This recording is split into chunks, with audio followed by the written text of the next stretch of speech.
ਸਤਿ ਸ਼੍ਰੀ ਅਕਾਲ, ਨਮਸਕਾਰ ਤੇ ਆਦਾਬ। ਮੈਂ ਹਾਂ ਹਰਜਿੰਦ ਮੰਗੜ ਤੇ ਤੁਸੀਂ ਦੇਖ ਰਹੇ ਹੋ ਡੋਜ਼ ਟੀਵੀ। ਸਵਾਗਤ ਹੈ ਜੀ ਸਾਰਿਆਂ ਦਾ। ਡੇਲੀ ਬੁਲੇਟਿਨ ਦੀ ਸ਼ੁਰੂਆਤ ਕਰਦੇ ਹਾਂ ਹੈਡਲਾਈਨਸ ਦੇ ਨਾਲ। ਆਸਟ੍ਰੇਲੀਆ ਦੀਆਂ ਕੌਮਾਂਤਰੀ ਸਰਹੱਦਾਂ ਖੋਲਣੀਆਂ ਨਹੀਂ ਹਨ ਅਜੇ ਸੁਰੱਖਿਅਤ। ਟੀਕਿਆਂ ਬਾਰੇ ਬੇਯਕੀਨੀਆਂ ਅਤੇ ਸਮਰੱਥਾ ਅਜੇ ਵੀ ਵੱਡਾ ਸਵਾਲ। ਅਮਰੀਕਾ ਵੱਲੋਂ ਅਫਗਾਨਿਸਤਾਨ ਤੋਂ ਸੈਨਿਕ ਬੁਲਾਉਣ ਦਾ ਐਲਾਨ ਤੇ ਆਸਟ੍ਰੇਲੀਆ ਨੇ ਵੀ ਆਪਣੇ ਸੈਨਿਕਾਂ ਨੂੰ ਵਾਪਸ ਬੁਲਾਉਣ ਦੀ ਖਿੱਚੀ ਤਿਆਰੀ। ਭਾਰਤ ਵਿੱਚ ਕੋਰੋਨਾ ਦੀ ਦੂਜੀ ਲਹਿਰ ਹੋਈ ਬੇਕਾਬੂ। 2 ਲੱਖ ਤੋਂ ਵੱਧ ਨਵੇਂ ਕੇਸ ਰਿਕਾਰਡ। ਸਿਹਤ ਢਾਂਚੇ ਦਾ ਬੜਾ ਮਾੜਾ ਹਾਲ। ਭਾਰਤ ਵਿੱਚ ਕੁੰਭ ਮੇਲੇ 'ਚ 1700 ਸ਼ਰਧਾਲੂਆਂ ਨੂੰ ਹੋਇਆ ਕੋਰੋਨਾ। ਮਹਾਨਿਰਵਾਣੀ ਅਖਾੜਾ ਮੁਖੀ ਦੀ ਕੋਰੋਨਾ ਕਾਰਨ ਮੌਤ। ਜੀ ਔਰ ਇਹਨਾਂ ਖਬਰਾਂ ਦੀ ਤਫਸੀਲ ਤੇ ਕੁਝ ਹੋਰ ਅਹਿਮ ਖਬਰਾਂ।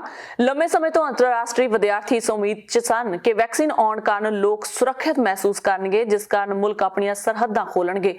ਪਰ ਆਸਟ੍ਰੇਲੀਆ ਦੇ ਪ੍ਰਧਾਨ ਮੰਤਰੀ ਦਾ ਕਹਿਣਾ ਹੈ ਕਿ ਇਕੱਲਾ ਕੋਵਿਡ-19 ਟੀਕਾਕਰਨ ਨਾਕਾਫੀ ਨਹੀਂ ਹੈ। ਟੀਕਿਆਂ ਬਾਰੇ ਬੇਯਕੀਨੀਆਂ ਅਤੇ ਸਮਰੱਥਾ ਅਜੇ ਵੀ ਵੱਡਾ ਸਵਾਲ ਹੈ। ਆਸਟ੍ਰੇਲੀਆ ਦੀ ਸੰਘੀ ਸਰਕਾਰ ਨੇ ਸੰਕੇਤ ਦਿੱਤਾ ਹੈ ਕਿ ਇਕੱਲਾ ਕੋਵਿਡ-19 ਟੀਕਾਕਰਨ ਦੇਸ਼ ਦੀਆਂ ਕੌਮਾਂਤਰੀ ਸਰਹੱਦਾਂ ਨੂੰ ਖੋਲ੍ਹਣ ਲਈ ਕਾਫੀ ਨਹੀਂ ਹੈ। ਪ੍ਰਧਾਨ ਮੰਤਰੀ ਸਕਾਟ ਮੋਰਿਸਨ ਨੇ ਕਿਹਾ ਕਿ ਵਿਸ਼ਵ ਭਰ ਵਿੱਚ ਟੀਕਾ ਮੁਹਿੰਮਾਂ ਦੇ ਵਧਣ ਨਾਲ ਬਹੁਤ ਸਾਰੇ ਲੋਕ ਉਮੀਦ ਵਿੱਚ ਸਨ ਕਿ ਟੀਕਾਕਰਨ ਇੱਕ ਅਜਿਹੀ ਕੁੰਜੀ ਹੋਵੇਗੀ ਜੋ ਦੇਸ਼ ਦੀਆਂ ਸਰਹੱਦਾਂ ਨੂੰ ਦੁਨੀਆ ਦੇ ਬਾਕੀ ਹਿੱਸਿਆਂ ਨਾਲ ਖੋਲ੍ਹ ਦੇਵੇਗੀ ਅਤੇ ਉਹਨਾਂ ਨੂੰ ਮਹਾਮਾਰੀ ਦੇ ਪਹਿਲੇ ਦਿਨ ਵਾਂਗ ਵੱਖਰੀ ਮੁਕਤ ਯਾਤਰਾ ਕਰਨ ਦੀ ਆਗਿਆ ਦੇਵੇਗੀ। ਉਹਨਾਂ ਕਿਹਾ ਕਿਉਂਕਿ ਸਮੁੱਚਾ ਵਿਸ਼ਵ ਫਿਰ ਤੋਂ ਕੋਵਿਡ ਮਹਾਮਾਰੀ ਦੀ ਗ੍ਰਿਫਤ ਵਿੱਚ ਹੈ ਅਤੇ ਕੌਮਾਂਤਰੀ ਯਾਤਰਾ ਸ਼ੁਰੂ ਕਰਨ ਲਈ ਵਿਆਪਕ ਟੀਕਾਕਰਨ ਦੀਆਂ ਮੁਹਿੰਮਾਂ ਕਾਫੀ ਨਹੀਂ ਨੇ। ਇਸ ਲਈ ਕੌਮਾਂਤਰੀ ਉਡਾਣਾਂ ਅਤੇ ਯਾਤਰਾ ਦੀਆਂ ਪਾਬੰਦੀਆਂ ਉਮੀਦ ਤੋਂ ਵੀ ਜ਼ਿਆਦਾ ਲੰਬੇ ਸਮੇਂ ਲਈ ਰਹਿ ਸਕਦੀਆਂ ਨੇ। ਫੈਡਰਲ ਸਿਹਤ ਮੰਤਰੀ ਗ੍ਰੈਗ ਹੰਟ ਨੇ ਕਿਹਾ ਕਿ ਇਸ ਗੱਲ ਦੀ ਕੋਈ ਗਰੰਟੀ ਨਹੀਂ ਹੈ ਕਿ ਸਰਹੱਦਾਂ ਦੁਬਾਰਾ ਖੁੱਲ੍ਹ ਸਕਦੀਆਂ ਨੇ। ਭਾਵੇਂ ਕਿ ਪੂਰੇ ਦੇਸ਼ ਵਿੱਚ ਵਾਇਰਸ ਖਿਲਾਫ ਟੀਕੇ ਲਾਏ ਜਾ ਰਹੇ ਨੇ, ਪਰ ਟੀਕਾਕਰਨ ਹੀ ਕੋਈ ਗਰੰਟੀ ਨਹੀਂ ਹੈ ਕਿ ਅਸੀਂ ਸਰਹੱਦਾਂ ਨੂੰ ਖੋਲ੍ਹ ਸਕੀਏ। ਸਾਨੂੰ ਅਜੇ ਵੀ ਵੱਖ-ਵੱਖ ਕਾਰਕਾਂ ਦੀ ਲੜੀ ਵੇਖਣੀ ਪਏਗੀ, ਜਿਵੇਂ ਸੰਚਾਰ, ਲੰਮੀ ਉਮਰ, ਵਿਸ਼ਵਵਿਆਪੀ ਕਾਰਕ ਹਨ ਜਿਨ੍ਹਾਂ ਬਾਰੇ ਦੁਨੀਆ ਲਗਾਤਾਰ ਸਿੱਖ ਰਹੀ ਹੈ। ਦੱਸਣਯੋਗ ਹੈ ਕਿ ਟ੍ਰਾਂਸ-ਟੈਸਮੈਨ ਸਮਝੌਤੇ ਤਹਿਤ ਅਗਲੇ ਹਫ਼ਤੇ ਨਿਊਜ਼ੀਲੈਂਡ ਆਸਟ੍ਰੇਲੀਆ ਵਿਚਾਲੇ ਯਾਤਰਾ ਸ਼ੁਰੂ ਹੋਣ ਜਾ ਰਹੀ ਹੈ। ਪਰ ਆਸਟ੍ਰੇਲੀਆਈ ਮੈਡੀਕਲ ਐਸੋਸੀਏਸ਼ਨ ਦੇ ਉਪ ਪ੍ਰਧਾਨ ਡਾਕਟਰ ਕ੍ਰਿਸ ਮਾਇਓ ਦਾ ਕਹਿਣਾ ਹੈ ਕਿ ਇਕੱਲੇ ਆਸਟ੍ਰੇਲੀਆ ਵਿੱਚ ਵਿਆਪਕ ਟੀਕਾਕਰਨ ਦੀ ਮੁਹਿੰਮ ਸਰਹੱਦਾਂ ਨੂੰ ਮੁੜ ਖੋਲ੍ਹਣ ਦੇ ਯੋਗ ਨਹੀਂ ਕਰ ਸਕਦੀ, ਕਿਉਂਕਿ ਟੀਕਿਆਂ ਬਾਰੇ ਚੱਲ ਰਹੀਆਂ ਬੇਯਕੀਨੀਆਂ ਅਤੇ ਸਮਰੱਥਾ ਅਜੇ ਵੀ ਵੱਡਾ ਸਵਾਲ ਹੈ। ਅਮਰੀਕੀ ਰਾਸ਼ਟਰਪਤੀ ਜੋ ਬਾਈਡਨ ਨੇ ਐਲਾਨ ਕੀਤਾ ਕਿ ਅਮਰੀਕਾ ਇਸ ਸਾਲ 11 ਸਤੰਬਰ ਤੱਕ ਅਫਗਾਨਿਸਤਾਨ ਵਿੱਚੋਂ ਆਪਣੇ ਸਾਰੇ ਸੈਨਿਕ ਵਾਪਸ ਬੁਲਾ ਲਵੇਗਾ ਜੋ ਲਗਭਗ 2 ਦਹਾਕੇ ਤੋਂ ਉੱਥੇ ਸਨ। ਲੱਦਾਖ 'ਚ ਜਾਰੀ ਤਣਾਅ ਨੂੰ ਖਤਮ ਕਰਨ ਲਈ ਭਾਰਤ ਅਤੇ ਚੀਨ ਦਰਮਿਆਨ ਹੁਣ ਤੱਕ ਕੋਈ ਸਮਝੌਤਾ ਨਹੀਂ ਹੋਇਆ। ਪਿਛਲੇ ਦਿਨੀ ਕਮਾਂਡਰ ਦੇ ਪੱਧਰ ਵਾਲੀ ਹੋਈ ਬੈਠਕ ਨੂੰ ਦੋਹਾਂ ਪੱਖਾਂ ਨੇ ਭਾਵੇਂ ਹੀ ਸਕਾਰਾਤਮਕ ਦੱਸਿਆ, ਪਰ ਸੱਚ ਇਹ ਹੈ ਕਿ ਚੀਨੀ ਫੌਜ ਇਸ ਇਲਾਕੇ ਤੋਂ ਵਾਪਸ ਪਿੱਛੇ ਜਾਣ ਨੂੰ ਤਿਆਰ ਨਹੀਂ ਹੈ। ਪੂਰਬੀ ਲੱਦਾਖ ਦੇ ਗੋਗਰਾ ਹਾਈਟਸ, ਹੌਟ ਸਪ੍ਰਿੰਗਸ, ਡੇਪਸਾਂਗ ਅਤੇ ਡੈਮਚੋਕ ਵਿੱਚ ਤਣਾਅ ਹੁਣ ਵੀ ਬਰਕਰਾਰ ਹੈ। ਰਿਪੋਰਟਾਂ ਮੁਤਾਬਕ ਚੀਨ ਨੇ ਇਸ ਇਲਾਕੇ ਵਿੱਚ ਲੰਮੀ ਦੂਰੀ ਤੱਕ ਮਾਰ ਕਰਨ ਵਾਲੇ HQ-9 에ਅਰ ਡਿਫੈਂਸ ਸਿਸਟਮ ਦੀਆਂ ਕਈ ਬੈਟਰੀਆਂ ਨੂੰ ਤਾਇਨਾਤ ਕੀਤਾ ਹੋਇਆ ਹੈ। ਇਹ ਮਿਜ਼ਾਈਲਾਂ ਸਰਹੱਦ ਨੇੜੇ ਉਡਾਣ ਭਰ ਰਹੇ ਭਾਰਤੀ ਲੜਾਕੂ ਜਹਾਜ਼ਾਂ, ਹੈਲੀਕਾਪਟਰਾਂ ਅਤੇ ਡਰੋਨਸ ਲਈ ਖਤਰਾ ਬਣ ਸਕਦੀਆਂ ਨੇ। ਇਸ ਤੋਂ ਇਲਾਵਾ ਚੀਨ ਨੇ HQ-22 ਡਿਫੈਂਸ ਸਿਸਟਮ ਨੂੰ ਵੀ ਤਾਇਨਾਤ ਕੀਤਾ ਹੈ। ਚੀਨ ਨਾਲ ਗੱਲਬਾਤ ਵਿੱਚ ਭਾਰਤ ਨੇ ਵੀ ਸਾਫ਼ ਕਰ ਦਿੱਤਾ ਹੈ ਕਿ ਚੀਨੀ ਫੌਜ ਦੇ ਪਿੱਛੇ ਹਟਣ ਤੋਂ ਬਾਅਦ ਵੀ ਹੁਣ ਕਿਸੇ ਹੋਰ ਖੇਤਰ ਵਿੱਚ ਡੀ-ਐਕਸੀਲੇਸ਼ਨ ਤੇ ਵਿਚਾਰ ਕੀਤਾ ਜਾਵੇਗਾ। ਭਾਰਤੀ ਫੌਜ ਵੀ ਇਸ ਇਲਾਕੇ ਵਿੱਚ ਜ਼ਿਆਦਾ ਠੰਡ ਤੋਂ ਬਾਅਦ ਹੁਣ ਗਰਮੀਆਂ ਦੀ ਤਾਇਨਾਤੀ ਲਈ ਪਰਤ ਆਈ ਹੈ। ਸਰਹੱਦ ਤੇ ਦੋਵਾਂ ਹੀ ਪੱਖਾਂ ਦੇ ਹਜ਼ਾਰਾਂ ਜਵਾਨ ਹੁਣ ਵੀ ਦਿਨ-ਰਾਤ ਚੌਕਸੀ ਕਰ ਰਹੇ ਨੇ। ਰਿਪੋਰਟਾਂ ਤਾਂ ਇੱਥੋਂ ਤੱਕ ਨੇ ਕਿ ਕਈ ਇਲਾਕਿਆਂ ਵਿੱਚ ਭਾਰਤੀ ਫੌਜ ਅਤੇ ਚੀਨੀ ਫੌਜ ਵਿਚਾਲੇ ਦਾ ਫਰਕ ਸਿਰਫ 1 ਕਿਲੋਮੀਟਰ ਤੋਂ ਵੀ ਘੱਟ ਹੈ। ਚੀਨ ਦਾ HQ-9 에ਅਰ ਡਿਫੈਂਸ ਸਿਸਟਮ ਵਿੱਚ ਲੱਗੀਆਂ ਮਿਜ਼ਾਈਲਾਂ 200 ਕਿਲੋਮੀਟਰ ਦੀ ਦੂਰੀ ਤੱਕ ਹਵਾ ਵਿੱਚ ਨਿਸ਼ਾਨੇ ਨੂੰ ਤਬਾਹ ਕਰ ਸਕਦੀਆਂ ਨੇ। ਚੀਨ ਆਪਣੇ ਇਸ 에ਅਰ ਡਿਫੈਂਸ ਸਿਸਟਮ ਨੂੰ ਅਮਰੀਕਾ ਦੇ ਪੈਟਰੀਅਟ ਅਤੇ ਰੂਸ ਦੇ S-400 ਡਿਫੈਂਸ ਸਿਸਟਮ ਦੇ ਬਰਾਬਰ ਹੋਣ ਦਾ ਦਾਅਵਾ ਕਰਦਾ ਹੈ। ਇਸ ਵਿੱਚ active radar, homing surface to air ਮਿਜ਼ਾਈਲਾਂ ਲੱਗੀਆਂ ਹੁੰਦੀਆਂ ਨੇ। HQ-9 ਸਿਸਟਮ ਦੁਸ਼ਮਣ ਦੇ ਏਰੀਅਲ ਟਾਰਗੇਟ ਦਾ ਪਤਾ ਲਾਉਣ ਲਈ HT-233 ਪੇਸ਼ਾ ਰਾਡਾਰ ਸਿਸਟਮ ਦੀ ਵਰਤੋਂ ਕਰਦਾ ਹੈ। ਭਾਰਤ ਵਿੱਚ ਕੋਰੋਨਾ ਦੀ ਦੂਜੀ ਲਹਿਰ ਬੇਕਾਬੂ ਹੋਣ ਲੱਗੀ ਹੈ। ਪਿਛਲੇ 24 ਘੰਟਿਆਂ ਵਿੱਚ 2 ਲੱਖ ਤੋਂ ਵੱਧ ਨਵੇਂ ਕੇਸ ਆਉਣ ਕਾਰਨ ਲੋਕਾਂ 'ਚ ਸਹਿਮ ਦਾ ਮਾਹੌਲ ਹੈ। 1038 ਮੌਤਾਂ ਹੋਣ ਕਾਰਨ ਅਤੇ ਲੋਕਾਂ ਨੂੰ ਸਹੂਲਤਾਂ ਦੀ ਰੜਕ ਦੀ ਘਾਟ ਕਾਰਨ ਕੇਂਦਰ ਸਰਕਾਰ ਦੀ ਨਲਾਇਕੀ ਸਾਹਮਣੇ ਆਈ ਹੈ। ਭਾਰਤ ਵਿੱਚ ਕੋਰੋਨਾ ਵਾਇਰਸ ਦੀ ਦੂਜੀ ਲਹਿਰ ਬੇਕਾਬੂ ਹੋਣ ਲੱਗੀ ਹੈ। ਪਿਛਲੇ 24 ਘੰਟਿਆਂ ਦੌਰਾਨ ਕੋਵਿਡ-19 ਦੇ ਰਿਕਾਰਡਡ 2 ਲੱਖ ਤੋਂ ਵੱਧ ਨਵੇਂ ਕੇਸ ਸਾਹਮਣੇ ਆਉਣ ਨਾਲ ਦੇਸ਼ ਵਿੱਚ ਇਸ ਮਹਾਮਾਰੀ ਦੀ ਮਾਰ ਹੇਠ ਆਉਣ ਵਾਲੇ ਸਰਗਰਮ ਕੇਸਾਂ ਦੀ ਗਿਣਤੀ 14 ਲੱਖ ਦੇ ਅੰਕੜੇ ਨੂੰ ਟੱਪ ਗਈ ਹੈ। ਬੇਕਾਬੂ ਹੁੰਦੀ ਮਹਾਮਾਰੀ ਨੇ ਦੇਸ਼ ਦੇ ਸਿਹਤ ਸੰਭਾਲ ਢਾਂਚੇ ਦੀ ਪੋਲ ਖੋਲ ਕੇ ਰੱਖ ਦਿੱਤੀ ਹੈ। ਦੇਸ਼ ਦੇ ਵੱਖ-ਵੱਖ ਹਿੱਸਿਆਂ ਵਿੱਚ ਕੋਰੋਨਾ ਪੀੜਤ ਮਰੀਜ਼ਾਂ ਨੂੰ ਹਸਪਤਾਲਾਂ ਵਿੱਚ ਬੈੱਡ ਨਹੀਂ ਜੁੜ ਰਹੇ। ਇਲਾਜ ਤਾਂ ਦੂਰ ਦੀ ਗੱਲ ਹੈ, ਕੋਵਿਡ-19 ਦੀ ਮਾਰ ਹੇਠ ਆਏ ਵੱਡੇ ਗਿਣਤੀ ਲੋਕ ਹਸਪਤਾਲਾਂ ਦੇ ਬਾਹਰ ਐਂਬੂਲੈਂਸਾਂ 'ਚ ਪਏ ਨੇ। ਕੋਰੋਨਾ ਕਰਕੇ ਮੌਤ ਦੇ ਮੂੰਹ ਪੈਣ ਵਾਲੇ ਲੋਕਾਂ ਦੀਆਂ ਲਾਸ਼ਾਂ ਨੂੰ ਸੰਭਾਲਣ ਦਾ ਕੋਈ ਪ੍ਰਬੰਧ ਨਹੀਂ ਹੈ। ਸ਼ਮਸ਼ਾਨ ਘਾਟ ਦੇ ਬਾਹਰ ਲੰਮੀਆਂ ਕਤਾਰਾਂ 'ਚ ਲੱਗੇ ਲੋਕ ਆਪਣੇ ਸਕੇ ਸੰਬੰਧੀਆਂ ਦੇ ਦਾਹ ਸੰਸਕਾਰ ਲਈ ਘੰਟਿਆਂ ਬੱਧੀ ਖੜਨ ਲਈ ਮਜਬੂਰ ਨੇ। ਕਬਰਿਸਤਾਨਾਂ 'ਚ ਲਾਸ਼ਾਂ ਦਫਨਾਉਣ ਲਈ ਜ਼ਮੀਨ ਥੁੜਨ ਲੱਗੀ ਹੈ। ਮੁੜ ਲਾਕਡਾਊਨ ਲੱਗਣ ਦੇ ਡਰੋਂ ਪ੍ਰਵਾਸੀ ਮਜ਼ਦੂਰ ਵੱਡੀ ਗਿਣਤੀ 'ਚ ਆਪਣੇ ਪਿਤਰੀ ਰਾਜਾਂ ਨੂੰ ਹਿਜਰਤ ਕਰਨ ਲੱਗੇ ਨੇ। ਟੀਕਾ ਉਤਸਵ ਦੇ ਸੱਦੇ ਦੇ ਬਾਵਜੂਦ ਕੁਝ ਰਾਜ ਟੀਕਾਕਰਨ ਦੇ ਮਿੱਥੇ ਟੀਚਿਆਂ ਨੂੰ ਪੂਰਾ ਕਰਨ ਵਿੱਚ ਨਾਕਾਮ ਰਹੇ ਨੇ। ਕੇਂਦਰੀ ਸਿਹਤ ਮੰਤਰਾਲੇ ਵੱਲੋਂ ਜਾਰੀ ਅੰਕੜਿਆਂ ਅਨੁਸਾਰ ਇੱਕੋ ਦਿਨ ਵਿੱਚ ਰਿਕਾਰਡ 2,739 ਨਵੇਂ ਕੇਸ ਆਉਣ ਨਾਲ ਦੇਸ਼ ਵਿੱਚ ਕੋਰੋਨਾ ਵਾਇਰਸ ਦੇ ਕੁੱਲ ਕੇਸਾਂ ਦੀ ਗਿਣਤੀ ਵੱਧ ਕੇ 1,40,74,564 ਦੇ ਅੰਕੜੇ ਨੂੰ ਪੁੱਜ ਗਈ ਹੈ। ਇਸ ਅਰਸੇ ਦੌਰਾਨ ਹੋਈਆਂ ਮੌਤਾਂ ਦੀ ਗੱਲ ਕਰੀਏ, 1038 ਹੋਰ ਮੌਤਾਂ ਨਾਲ ਕੋਰੋਨਾ ਦੀ ਬਿਮਾਰੀ ਕਰਕੇ ਮਰਨ ਵਾਲਿਆਂ ਦੀ ਕੁੱਲ ਗਿਣਤੀ ਵੱਧ ਕੇ 1,73,123 ਹੋ ਗਈ ਹੈ। ਲਾਗ ਦੇ ਕੇਸਾਂ ਵਿੱਚ ਪਿਛਲੇ 36 ਦਿਨਾਂ ਤੋਂ ਵਾਧਾ ਜਾਰੀ ਹੈ। ਦੇਸ਼ ਵਿੱਚ ਕੋਵਿਡ ਕਰਕੇ ਜ਼ੇਰੇ ਇਲਾਜ ਮਰੀਜ਼ਾਂ ਦੀ ਗਿਣਤੀ ਵੱਧ ਕੇ 14,71,877 ਤੇ ਪੁੱਜ ਗਈ ਹੈ, ਜੋ ਕੁੱਲ ਕੇਸਾਂ ਦਾ 10.46% ਹੈ। ਇਸ ਬਿਮਾਰੀ ਤੋਂ ਉੱਭਰ ਕੇ ਠੀਕ ਹੋਣ ਵਾਲਿਆਂ ਦੀ ਦਰ ਡਿੱਗ ਕੇ 88.31% ਰਹਿ ਗਈ ਹੈ, ਜਦੋਂ ਕਿ ਮੌਤ ਦਰ 1.23% ਹੈ। ਪਿਛਲੇ 24 ਘੰਟਿਆਂ ਦੌਰਾਨ ਹੋਈਆਂ 1038 ਮੌਤਾਂ 'ਚ ਮਹਾਰਾਸ਼ਟਰ ਵਿੱਚ 278, ਛੱਤੀਸਗੜ੍ਹ ਵਿੱਚ 120, ਦਿੱਲੀ 104, ਗੁਜਰਾਤ 73, ਯੂਪੀ 67, ਪੰਜਾਬ 63, ਮੱਧ ਪ੍ਰਦੇਸ਼ 51, ਕਰਨਾਟਕ 38, ਝਾਰਖੰਡ 31, ਰਾਜਸਥਾਨ 29, ਤਾਮਿਲਨਾਡੂ 25, ਪੱਛਮੀ ਬੰਗਾਲ 24, ਕੇਰਲਾ 22, ਬਿਹਾਰ 21, ਆਂਧਰਾ ਪ੍ਰਦੇਸ਼ ਤੇ ਹਰਿਆਣਾ 18, ਉੱਤਰਾਖੰਡ ਤੇ ਹਿਮਾਚਲ ਪ੍ਰਦੇਸ਼ 'ਚ 13 ਵਿਅਕਤੀ ਕੋਰੋਨਾ ਵਾਇਰਸ ਕਰਕੇ ਦਮ ਤੋੜ ਗਏ ਨੇ। ਇਸ ਦੌਰਾਨ ਕੋਰੋਨਾ ਦੀ ਚੌਥੀ ਲਹਿਰ ਖਿਲਾਫ ਲੜ ਰਿਹਾ ਦਿੱਲੀ ਪਿਛਲੇ 24 ਘੰਟਿਆਂ ਵਿੱਚ 1700 ਤੋਂ ਵੱਧ ਕੇਸਾਂ ਨਾਲ ਦੇਸ਼ ਦੀ ਵਿੱਤੀ ਰਾਜਧਾਨੀ ਮੁੰਬਈ ਨੂੰ ਪਿਛਾਂ ਛੱਡ ਕੇ ਕੋਰੋਨਾ ਦੀ ਸਭ ਤੋਂ ਵੱਧ ਮਾਰ ਝੱਲਣ ਵਾਲਾ ਸ਼ਹਿਰ ਬਣ ਗਿਆ ਹੈ। ਮਹਾਰਾਸ਼ਟਰ, ਯੂਪੀ, ਦਿੱਲੀ, ਛੱਤੀਸਗੜ੍ਹ, ਕਰਨਾਟਕ, ਮੱਧ ਪ੍ਰਦੇਸ਼, ਕੇਰਲਾ, ਤਾਮਿਲਨਾਡੂ, ਗੁਜਰਾਤ ਤੇ ਰਾਜਸਥਾਨ ਵਿੱਚ ਇੱਕੋ ਦਿਨ ਵਿੱਚ ਰਿਪੋਰਟ ਹੋਏ ਨਵੇਂ ਕੇਸ ਕੋਵਿਡ-19 ਦੇ ਕੁੱਲ ਕੇਸਾਂ ਦਾ 80.76% ਹਨ। ਬਹਰਹਾਲ ਭਾਰਤ ਦੇਸ਼ ਵਿੱਚ ਫੈਲੀ ਚੌਥੀ ਕੋਰੋਨਾ ਵਾਇਰਸ ਦੀ ਲਹਿਰ ਬੇਕਾਬੂ ਹੁੰਦੀ ਜਾ ਰਹੀ ਹੈ। ਪ੍ਰਧਾਨ ਮੰਤਰੀ ਨਰਿੰਦਰ ਮੋਦੀ ਹਰ ਪਾਸੋਂ ਫੇਲ ਦਿਖਾਈ ਦੇ ਰਹੇ ਨੇ। ਲੋਕਾਂ ਦੀਆਂ ਲਾਸ਼ਾਂ ਲੱਦੀ ਐਂਬੂਲੈਂਸਾਂ ਬਾਹਰ ਖੜੀਆਂ ਨੇ, ਮਰੀਜ਼ਾਂ ਨੂੰ ਬੈੱਡ ਨਹੀਂ ਮਿਲ ਰਹੇ ਨੇ। ਸ਼ਮਸ਼ਾਨ ਘਾਟਾਂ ਦੇ ਵਿੱਚ ਲੋਕਾਂ ਦੀਆਂ ਕਤਾਰਾਂ ਲੱਗੀਆਂ ਨੇ। ਅਸਹਿ ਦਰਦ ਤੇ ਖੱਜਲ ਖੁਆਰ ਹੋ ਰਹੇ ਭਾਰਤ ਦੇ ਲੋਕਾਂ ਦੀ ਸਾਰ ਕੌਣ ਲਵੇਗਾ? ਇਹ ਬਹੁਤ ਵੱਡਾ ਸਵਾਲ ਹੈ। ਇਸੇ ਤਹਿਤ ਹਰਿਦੁਆਰ ਕੁੰਭ ਮੇਲੇ ਖੇਤਰ ਵਿੱਚ 10 ਅਪ੍ਰੈਲ ਤੋਂ 14 ਅਪ੍ਰੈਲ ਦੌਰਾਨ 1701 ਵਿਅਕਤੀ ਕੋਰੋਨਾ ਦੀ ਲਾਗ ਲਈ ਪੋਜ਼ਿਟਿਵ ਪਾਏ ਗਏ ਨੇ। ਇਨ੍ਹਾਂ ਅੰਕੜਿਆਂ ਮਗਰੋਂ ਵਿਸ਼ਵ ਦੇ ਇਸ ਸਭ ਤੋਂ ਵੱਡੇ ਧਾਰਮਿਕ ਇਕੱਠ ਬਾਰੇ ਜਤਾਇਆ ਖੌਫ ਸੱਚ ਹੋਣ ਲੱਗਾ ਕਿ ਦੇਸ਼ ਵਿੱਚ ਕੋਰੋਨਾ ਵਾਇਰਸ ਦੇ ਕੇਸਾਂ ਦੀ ਵੱਧਦੀ ਗਿਣਤੀ ਵਿੱਚ ਕੁੰਭ ਮੇਲਾ ਵੱਡਾ ਯੋਗਦਾਨ ਪਾ ਰਿਹਾ ਹੈ। ਇਸ ਦੌਰਾਨ ਮੱਧ ਪ੍ਰਦੇਸ਼ ਨਾਲ ਸੰਬੰਧਿਤ ਮਹਾਨਿਰਵੈਣੀ ਅਖਾੜੇ ਦੇ ਮੁਖੀ ਦੀ ਕੋਰੋਨਾ ਕਰਕੇ ਮੌਤ ਹੋ ਗਈ ਹੈ। ਉਧਰ ਕਰਨਾਟਕ ਦੀ ਭਾਜਪਾ ਸਰਕਾਰ ਨੇ ਹਰਿਦੁਆਰ ਦੇ ਕੁੰਭ ਮੇਲੇ ਤੋਂ ਪਰਤਣ ਵਾਲੇ ਸ਼ਰਧਾਲੂਆਂ ਨੂੰ ਇਕਾਂਤਵਾਸ ਵਿੱਚ ਜਾਣ ਲਈ ਆਖਦਿਆਂ ਕੋਰੋਨਾ ਟੈਸਟ ਕਰਵਾਉਣ ਦੀ ਤਾਕੀਦ ਕੀਤੀ ਹੈ। ਹਰਿਦੁਆਰ ਦੇ ਚੀਫ ਮੈਡੀਕਲ ਅਧਿਕਾਰੀ ਸ਼ੰਭੂ ਕੁਮਾਰ ਝਾ ਨੇ ਕਿਹਾ ਹੈ, ਰੈਪਿਡ ਐਂਟੀਜਨ ਟੈਸਟ ਦੀਆਂ ਰਿਪੋਰਟਾਂ ਦੇ ਆਧਾਰ ਤੇ ਪਿਛਲੇ 5 ਦਿਨਾਂ ਦੌਰਾਨ ਹਰਿਦੁਆਰ ਤੋਂ ਦੇਵ ਪ੍ਰਯਾਗ ਤੱਕ ਫੈਲਿਆ ਮੇਲਾ ਖੇਤਰ ਵਿੱਚ ਸ਼ਰਧਾਲੂਆਂ ਤੇ ਵੱਖ-ਵੱਖ ਅਖਾੜੇ ਦੇ ਸਾਧੂਆਂ ਦੇ ਨਮੂਨੇ ਲਏ ਗਏ ਸਨ। ਝਾ ਨੇ ਦੱਸਿਆ ਕਿ ਅਜੇ ਕੁਝ ਹੋਰ RT-PCR ਟੈਸਟ ਰਿਪੋਰਟਾਂ ਦੀ ਉਡੀਕ ਹੈ ਤੇ ਮੌਜੂਦਾ ਰੁਝਾਨਾਂ ਨੂੰ ਦੇਖਦਿਆਂ ਪੋਜ਼ਿਟਿਵ ਕੇਸਾਂ ਦੀ ਗਿਣਤੀ 2000 ਨੂੰ ਟੱਪ ਸਕਦੀ ਹੈ।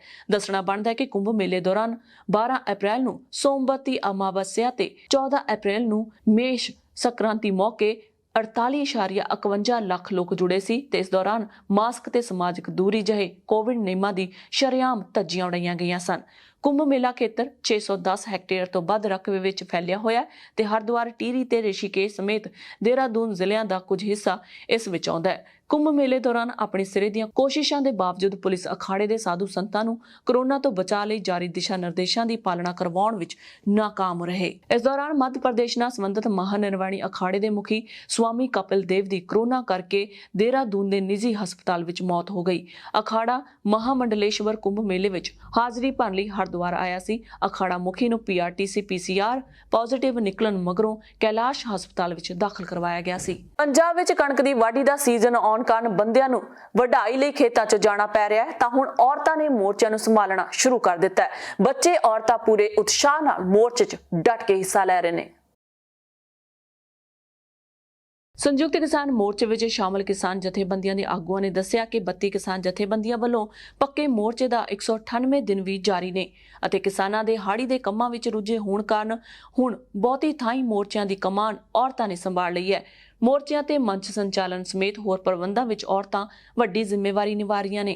ਕਿਸਾਨ ਆਗੂਆਂ ਨੇ ਕਿਹਾ ਕਿ ਮੰਡੀਆਂ ਵਿੱਚ ਬੈਠੇ ਕਿਸਾਨ ਵੀ ਕਿਸਾਨੀ ਅੰਦੋਲਨ ਨੂੰ ਮੰਗਾਉਣ ਦੀ ਰਣਨੀਤੀ ਤਿਆਰ ਕਰ ਰਹੇ ਨੇ। ਉਹਨਾਂ ਇਹ ਵੀ ਦੱਸਿਆ ਕਿ ਦਿੱਲੀ ਦੇ ਮੋਰਚਿਆਂ 'ਚ ਵੀ ਕਿਸਾਨਾਂ ਵੱਲੋਂ ਭਰਵੀਂ ਹਾਜ਼ਰੀ ਲਗਵਾਈ ਜਾ ਰਹੀ ਹੈ। ਉਹਨਾਂ ਦੱਸਿਆ ਕਿ ਕਣਕ ਦੀ ਵਾਢੀ ਦਾ ਕੰਮ ਨਿਬੜਨ ਮਗਰੋਂ ਕਿਸਾਨਾਂ ਦੇ ਵੱਡੇ ਕਾਫਲੇ ਮੁੜ ਦਿੱਲੀ ਵੱਲ ਨੂੰ ਕੂਚ ਕਰਨਗੇ। ਕਿਸਾਨ ਜਥੇਬੰਦੀਆਂ ਦੀ ਅਗਵਾਈ ਹੇਠ ਭਾਰਤੀ ਜਨਤਾ ਪਾਰਟੀ ਨਾਲ ਸੰਬੰਧਿਤ ਨੇਤਾਵਾਂ ਦੇ ਘਰੇ ਮੂਹਰੇ ਟੋਲ ਪਲਾਜ਼ਿਆਂ ਤੇ ਅਬਾਨੀ ਤੇ ਅਡਾਨੀ ਦੇ ਕਾਰੋਬਾਰ ਟਿਕਾਣਿਆਂ ਮੂਹਰੇ ਰੇਲਵੇ ਸਟੇਸ਼ਨਾਂ ਤੇ ਪਾਰਕਾਂ ਅੰਦਰ ਨਿੱਜੀ ਖੇਤਰ ਦੇ ਥਰਮਲ ਪਲਾਂਟ ਅਤੇ ਮੋਗਾ ਦੇ ਸਾਈਲੋਗੇ ਧਰਨੇ ਸਮੇਤ 125 ਤੋਂ ਵੱਧ ਥਾਵਾਂ ਤੇ ਚੱਲ ਰਹੇ ਧਰਨਿਆਂ ਨੂੰ ਸੰਬੋਧਨ ਕਰਦਿਆਂ ਬੁਲਾਰਿਆਂ ਨੇ ਕਿਹਾ ਕਿ ਵਾਢੀ ਤੋਂ ਬਾਅਦ ਅੰਦੋਲਨ ਨੂੰ ਪੂਰੇ ਮੁਲਕ ਵਿੱਚ ਤਿੱਖਾ ਕੀਤਾ ਜਾਵੇਗਾ। ਸਟੇਜਾਂ ਤੋਂ ਜੋਸ਼ੀਲੀਆਂ ਤਕਰੀਰਾਂ ਕਰਦਿਆਂ ਮਹਿਲਾ ਕਿਸਾਨ ਆਗੂਆਂ ਵੀ ਸੱਤਾਧਾਰੀ ਜਮਾਤ ਨੂੰ ਵੰਗਾ ਰਹੀਆਂ ਨੇ। ਉਹਨਾਂ ਕਿਹਾ ਕਿ ਖੇਤੀ ਸਮੇਤ ਹੋਰ ਕਾਲੇ ਕਾਨੂੰਨ ਕਾਰਨ ਛੋਟੀ ਤੇ ਦਰਮਿਆਨੀ ਕਿਸਾਨੀ ਸਣੇ ਮਜ਼ਦੂਰ ਵਰਗ ਤਬਾਹੀ ਵੱਲ ਜਾਏਗਾ। ਰੋਜ਼ੀ ਰੋਟੀ ਦੇ ਸਾਧਨ ਖੁੱਸਣ ਕਾਰਨ ਪਰਿਵਾਰ ਲਈ ਸੰਕਟਮਈ ਸਥਿਤੀ ਪੈਦਾ ਹੋਵੇਗੀ ਜਿਸ ਵਿੱਚ ਔਰਤ ਨੇ ਵੱਧ ਪਿਸਣਾ ਹੈ। ਇਸ ਵਰਤਾਰੇ ਨਾਲ ਲੜਨ ਲਈ ਔਰਤ ਨੂੰ ਅੱਗੇ ਆਉਣਾ ਹੀ ਪੈਣਾ ਹੈ। ਬੁਲਾਰਿਆਂ ਨੇ ਕਿਹਾ ਕਿ ਸਰਕਾਰ ਨੂੰ ਸ਼ਾਇਦ ਬਹੁਤ ਵੱਡਾ ਭੁਲੇਖਾ ਸੀ ਕਿ ਵਾਢੀ ਦਾ ਸੀਜ਼ਨ ਆਉਣ ਤੇ ਕਿਸਾਨ ਅੰਦੋਲਨ ਮੱਠਾ ਪੈ ਜਾਵੇਗਾ, ਪਰ ਪਿਛਲੇ ਦਿਨੀ ਸੰਯੁਕਤ ਕਿਸਾਨ ਮੋਰਚੇ ਦੇ ਸੱਦਿਆਂ ਨੂੰ ਮਿਲੇ ਭਰਵੇਂ ਹੁੰਗਾਰਿਆਂ ਤੋਂ ਸਰਕਾਰ ਨੂੰ ਸਪਸ਼ਟ ਹੋ ਜਾਣਾ ਚਾਹੀਦਾ ਹੈ ਕਿ ਕਿਸਾਨ ਆਪਣੀਆਂ ਮੰਗਾਂ ਪੂਰੀਆਂ ਕਰਵਾਏ ਬਗੈਰ ਘਰ ਵਾਪਸ ਨਹੀਂ ਜਾਣਗੇ। ਸਾਬਕਾ ਕਾਂਗਰਸੀ ਮੰਤਰੀ ਨਵਜੋਤ ਸਿੰਘ ਸਿੱਧੂ ਤੋਂ ਬਾਅਦ ਹੁਣ ਲੁਧਿਆਣਾ ਤੋਂ ਲੋਕ ਸਭਾ ਮੈਂਬਰ ਰਵਨੀਤ ਸਿੰਘ ਬਿੱਟੂ ਨੇ ਬਰਗਾੜੀ ਮਾਮਲੇ ਤੇ ਆਪਣੀ ਪਾਰਟੀ ਖਿਲਾਫ ਝੰਡਾ ਚੁੱਕ ਲਿਆ ਹੈ। ਇਸ ਸੰਬੰਧੀ ਬਿੱਟੂ ਦੀ ਇੱਕ ਵੀਡੀਓ ਸੋਸ਼ਲ ਮੀਡੀਆ ਤੇ ਵਾਇਰਲ ਹੋ ਰਹੀ ਹੈ ਜਿਸ ਵਿੱਚ ਉਹ ਕਹਿੰਦੇ ਕੈਪਟਨ ਸਾਹਿਬ 6 ਮਹੀਨੇ ਰਹਿ ਗਏ, ਹੁਣ ਤਾਂ ਕੁਝ ਕਰ ਲਓ, ਨਹੀਂ ਤਾਂ ਲੋਕਾਂ ਨੇ ਸਾਨੂੰ ਪਿੰਡਾਂ ਵਿੱਚ ਨਹੀਂ ਵੜਨ ਦੇਣਾ। ਜਾਣਕਾਰੀ ਅਨੁਸਾਰ ਵਿਸਾਖੀ ਵਾਲੇ ਦਿਨ ਨਵਜੋਤ ਸਿੰਘ ਸਿੱਧੂ ਨੇ ਬੇਅਦਬੀ ਸੰਬੰਧੀ ਫੇਸਬੁੱਕ ਤੇ ਲਾਈਵ ਹੋ ਕੇ ਕਾਂਗਰਸ ਸਰਕਾਰ ਵੱਲੋਂ ਕੀਤੀ ਗਈ ਕਾਰਵਾਈ ਤੇ ਸਵਾਲ ਚੁੱਕੇ ਸਨ। ਹੁਣ ਸੰਸਦ ਮੈਂਬਰ ਰਵਨੀਤ ਸਿੰਘ ਬਿੱਟੂ ਨੇ ਫੇਸਬੁੱਕ ਤੇ ਕਰੀਬ 21 ਮਿੰਟ ਲਾਈਵ ਹੋ ਕੇ ਮੁੱਖ ਮੰਤਰੀ ਕੈਪਟਨ ਅਮਰਿੰਦਰ ਸਿੰਘ ਨੂੰ ਗੱਲਾਂ-ਗੱਲਾਂ ਵਿੱਚ ਵੱਡੇ ਸਵਾਲ ਕੀਤੇ। ਬਿੱਟੂ ਨੇ ਕਿਹਾ ਕਿ ਕੈਪਟਨ ਸਾਹਿਬ ਹੁਣ ਵੀ ਕੁਝ ਕਰ ਲਓ, ਨਹੀਂ ਤਾਂ ਪਿੱਛੇ ਰਹਿ ਜਾਵੋਗੇ। ਬਿੱਟੂ ਨੇ ਵੀਡੀਓ ਦੀ ਸ਼ੁਰੂਆਤ ਵਿੱਚ ਆਖਿਆ ਕਿ ਕੈਪਟਨ ਅਮਰਿੰਦਰ ਸਿੰਘ ਦੀ ਅਗਵਾਈ 'ਚ ਅੱਜ ਵੀ ਉਹਨਾਂ ਨੂੰ ਭਰੋਸਾ ਹੈ ਕਿ ਬੇਅਦਬੀ ਕਾਂਡ ਵਿੱਚ ਇਨਸਾਫ ਮਿਲੇਗਾ। ਉਹਨਾਂ ਕਿਹਾ ਕਿ ਕੈਪਟਨ ਦੇ ਪਰਿਵਾਰ ਨੇ ਪੰਥ ਲਈ ਜੋ ਕੁਰਬਾਨੀਆਂ ਦਿੱਤੀਆਂ ਨੇ ਉਹ ਸਾਰੇ ਜਾਣਦੇ ਨੇ। ਉਹਨਾਂ ਕਿਹਾ ਕਿ ਸਰਕਾਰ ਚਾਹੇ ਤਾਂ ਇਸ ਮਾਮਲੇ 'ਚ ਕੁਝ ਵੀ ਕਰ ਸਕਦੀ ਹੈ। ਜੇਕਰ ਸਰਕਾਰ ਨੇ ਕੋਈ ਵੱਡਾ ਕਦਮ ਨਾ ਚੁੱਕਿਆ ਤਾਂ ਉਹਨਾਂ ਨੂੰ ਵੀ ਉਸੇ ਤਰ੍ਹਾਂ ਕਟਹਿਰੇ 'ਚ ਖੜਾ ਹੋਣਾ ਪਵੇਗਾ ਜਿੱਥੇ ਬਾਦਲ ਪਰਿਵਾਰ ਨੂੰ ਖੜਾ ਕੀਤਾ ਗਿਆ ਹੈ। ਉਹਨਾਂ ਕਿਹਾ ਕਿ ਹੁਣ ਤਾਂ ਚੋਣਾਂ ਨੂੰ 6 ਮਹੀਨੇ ਰਹਿ ਗਏ ਨੇ, ਇਸ ਲਈ ਸਖਤ ਕਦਮ ਚੁੱਕ ਕੇ ਬਾਦਲ ਪਰਿਵਾਰ ਖਿਲਾਫ ਕੇਸ ਦਰਜ ਕਰਨਾ ਚਾਹੀਦਾ ਹੈ। ਬਿੱਟੂ ਨੇ ਕੈਪਟਨ ਅਮਰਿੰਦਰ ਨੂੰ ਕਿਹਾ ਹੈ ਕਿ ਪੰਜਾਬ 'ਚ ਅਫਸਰ ਲੌਬੀ ਅੱਜ ਵੀ ਬਾਦਲ ਪਰਿਵਾਰ ਦੇ ਹੱਥ ਹੈ, ਉਹ ਕਦੇ ਸਰਕਾਰ ਨੂੰ ਸਹੀ ਸਲਾਹ ਨਹੀਂ ਦੇਵੇਗੀ। ਇਹ ਪੰਜਾਬ ਹੈ ਤੇ ਧਰਮ ਨਾਲ ਲੋਕਾਂ ਦੀਆਂ ਭਾਵਨਾਵਾਂ ਜੁੜੀਆਂ ਹੋਈਆਂ ਨੇ। ਜੇਕਰ ਹੁਣ ਵੀ ਕਾਰਵਾਈ ਨਹੀਂ ਕੀਤੀ ਗਈ ਤਾਂ ਚੋਣਾਂ 'ਚ ਲੋਕ ਪਿੰਡਾਂ 'ਚ ਦਾਖਲ ਨਹੀਂ ਹੋਣ ਦੇਣਗੇ। ਇਸੇ ਦੌਰਾਨ ਰਵਨੀਤ ਬਿੱਟੂ ਨੇ ਕਿਹਾ ਕਿ ਜੋ ਵੀ ਮੈਂ ਗੱਲ ਕੀਤੀ ਹੈ ਸੱਚੀ ਕੀਤੀ ਹੈ। ਇਸ ਗੱਲ ਦਾ ਫੈਸਲਾ ਲੈਣਾ ਹੀ ਪਵੇਗਾ ਕਿ ਜੋ ਵੀ ਕਸੂਰਵਾਰ ਨੇ ਉਹਨਾਂ ਨੂੰ ਸਜ਼ਾ ਮਿਲੇ। ਇਸੇ ਕਰਕੇ ਉਹਨਾਂ ਮੁੱਖ ਮੰਤਰੀ ਕੈਪਟਨ ਅਮਰਿੰਦਰ ਸਿੰਘ ਨੂੰ ਅਪੀਲ ਕੀਤੀ ਹੈ ਕਿ ਉਹ ਜਲਦ ਤੋਂ ਜਲਦ ਬੇਅਦਬੀ ਦੇ ਕਸੂਰਵਾਰਾਂ ਨੂੰ ਸਜ਼ਾ ਦਿਵਾਉਣ। ਮੈਂ 2-3 ਗੱਲਾਂ ਹੈ ਜਿਹੜੀਆਂ ਬਹੁਤ ਅਹਿਮ, ਕਿਉਂਕਿ ਪਿਛਲੇ ਦਿਨਾਂ 'ਚ ਮੈਂ ਸਮਝਦਾ ਹਰ ਹੀ ਪੰਜਾਬੀ ਦੇ ਜਾਂ ਜਿਹੜਾ ਵੀ ਦੁਨੀਆ ਦੇ ਵਿੱਚ ਵੀ ਕਿਤੇ ਬੈਠਾ ਹੈ, ਖਾਸ ਤੌਰ ਤੇ ਸ੍ਰੀ ਗੁਰੂ ਗ੍ਰੰਥ ਸਾਹਿਬ ਜੀ ਨੂੰ ਮੰਨਣ ਵਾਲਾ, ਤੇ ਹਰ ਅਲੱਗ-ਅਲੱਗ ਗੱਲਾਂ ਹੈ ਜਿਹੜੀਆਂ ਉਹ ਟੀਵੀ ਰਾਹੀਂ, ਉਹ ਮੀਡੀਆ ਰਾਹੀਂ, ਪ੍ਰਿੰਟ ਮੀਡੀਆ ਰਾਹੀਂ ਬਹੁਤ ਗੱਲਾਂ ਹੈ ਜਿਹੜੀਆਂ ਮੂਹਰੇ ਆ ਰਹੀਆਂ ਨੇ। ਮੈਂ ਪਹਿਲਾਂ ਤਾਂ ਸਾਫ਼ ਇਹ ਕਰ ਦੇਣਾ ਚਾਹੁੰਦਾ ਵੀ ਅਸੀਂ ਸਾਰੇ, ਸਾਡੇ ਲੀਡਰ ਕੈਪਟਨ ਅਮਰਿੰਦਰ ਸਿੰਘ ਜੀ, ਸਾਡੇ ਮੁੱਖ ਮੰਤਰੀ, ਅਸੀਂ ਉਹਨਾਂ ਦੇ ਨਾਲ ਖੜੇ ਹਾਂ ਤੇ ਅੱਗੇ ਵੀ ਇਹ ਚਾਹੁੰਦੇ ਆ ਪ੍ਰਮਾਤਮਾ ਵੀ 2022 ਚ ਵੀ ਉਹਨਾਂ ਦੀ ਸਾਡੀ ਸਰਕਾਰ ਆਵੇ ਤੇ ਉਹ ਮੁੱਖ ਮੰਤਰੀ ਹੋਣ। ਮੈਂ ਇਹ 'ਚ ਕੋਈ ਵੀ ਕਿਸੇ ਤਰੀਕੇ 'ਚ ਕੋਈ ਗਲਤਫਹਿਮੀ ਨਹੀਂ, ਤੇ ਇਹ ਉਹਨਾਂ ਦਾ ਸਤਿਕਾਰ ਤੇ ਮਾਣ ਆ ਜਿਹੜਾ ਉਹਨਾਂ ਨੇ ਹਮੇਸ਼ਾ ਸਾਨੂੰ ਦਿੱਤਾ।